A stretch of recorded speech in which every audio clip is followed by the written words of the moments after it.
Great. Hi, everyone. It's such a pleasure to be able to be a part of the TIP program. This will be my first seminar, and I will be co-leading this with David Mankoff, who I believe is on the call. He's the technology aspect, and then the both of us are cancer biology. So I have a few slides here to just share what we will hope to cover and the content of the seminar next spring. So we like to think of cancer research as a continuum from what we call bench to bedside. So this first box of scientific discoveries really encompasses, basic science research at the bench, experiments using animal models, primarily mouse models of cancer. And from these discoveries, we move on to clinical trials, which have three phases, phase 1, 2, and 3. And in these trials, we're testing new therapies, new drugs, new targets that were identified at the discovery phase. And then as these drugs or therapies pass these different phases, they move on to treating patients. So this is where we get new therapies and drugs. And, the goal of cancer research is really better treatment, better cures, better understanding of disease. So in this seminar, what we hope to do is have 4 blocks. The first will be sort of on the basic biology of cancer. And a lot of this will be learning the language of cancer. So really introducing you to the biological concepts that are cancer specific. And assuming we're going to be in person, we do have hands-on labs that'll go with some of these blocks. And these are lab experiences will allow you to look at a cancer cell under a microscope, extract some DNA, just get a sense of what it's like to do an experiment in a lab and to do cancer research. The next block will cover how is cancer diagnosed. We'll do some demos in this block as well and really understand imaging and other modalities we use to diagnose a patient with cancer. The third block will cover how is cancer treated. We'll really go through the latest state of the art in personalized medicine.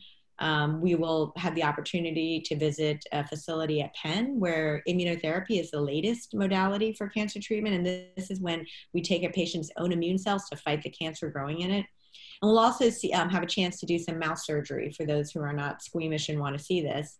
And then lastly, we'll have a block on understanding cancer risk. So what is the role of diet and exercise and obesity on cancer, and also racial and economic disparities? How do genetics and ethnicity affect cancer, and sort of socioeconomic disparities in treatment and outcome?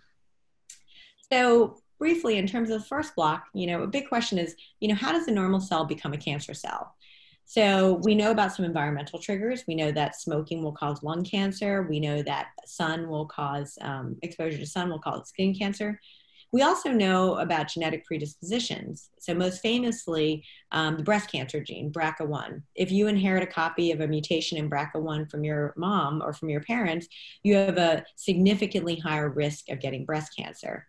So we know some of this, but there's a huge black box. And the way a normal cell becomes a cancer cell, it goes through a couple of stages, right? It gets in a mutation, starts to grow out of control, and then it eventually becomes cancer, starts to spread, and that's when we can detect it. We'll learn about, what these early stages, what we know from the lab, and what we know in terms of the clinical outcomes of this. So then how do we diagnose cancer? So we really can't diagnose cancer until later stages, right? So when a normal cell acquires mutations, start to grow out of control, we can't detect this stage, right? It's too small. It doesn't cause any symptoms. It can encode decades, right? And cancer is generally a disease of the aging. So it's not till later that you can detect it. And there's, the modalities we use now are imaging, an MRI, a CAT scan or a PET scan. And then lately, more recently, we have liquid biopsies that are moving forward in the clinic. And this is taking fluid from the body, whether it's blood or urine or fluid from the body or saliva or fluid from the brain, to look for different things that would tell us there's a chance that there's a cancer there. And we'll go over that as well in this block. We'll have an opportunity to do a demo of whole body PET scan. So this is positron emission tomography scanner. And this was something that was developed and built at Penn.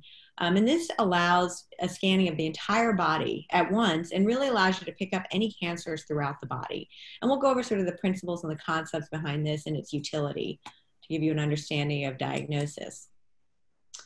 And then treatment options. So many of you are probably familiar that, if you have a cancer, generally you go through surgery or radiation or chemotherapy. But more recently, there's this concept of targeted therapy and personalized medicine and immunotherapy.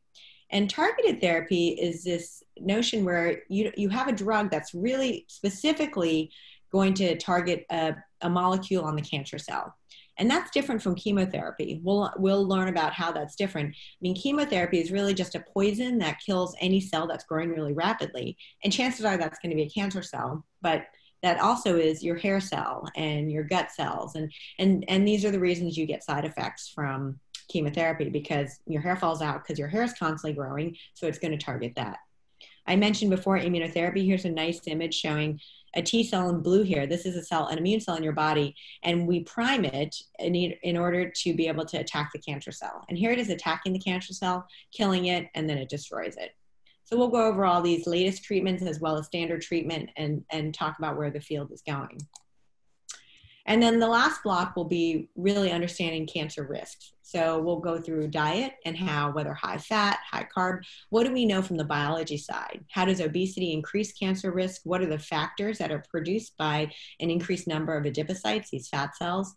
We'll go through some work on exercise, which is really becoming very important in the field of cancer research, trying to understand how muscle strength or aerobic exercise contributes or prevents cancer risk and cancer progression.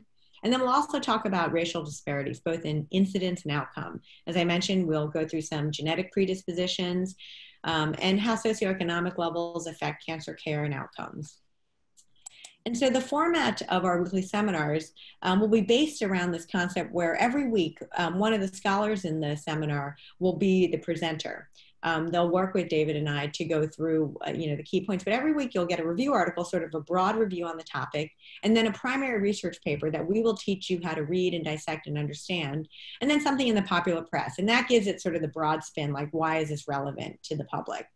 We'll have discussions, and if it's not your week to present, we'll ask other scholars in the seminar to present or to submit a discussion point. And we'll do it through chalk talk format. So this is really common in science, where you don't have prepared slides, you just have your notes and you go up and sort of sketch out, again, assuming we're all in person, your concepts and draw out things. And so it allows for a more free-ranging discussion and a lot of questions.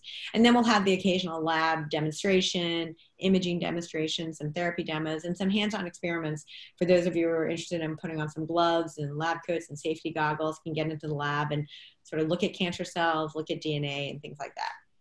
And then lastly, I just wanted to put up our contact information. These are our email addresses. You can also get them from Edward. We're happy to answer any questions you guys might have about, the weekly courses, the broad topics. We should have a syllabus ready soon so we can share that with you. So please don't hesitate to reach out. We really look forward to presenting this seminar for all of you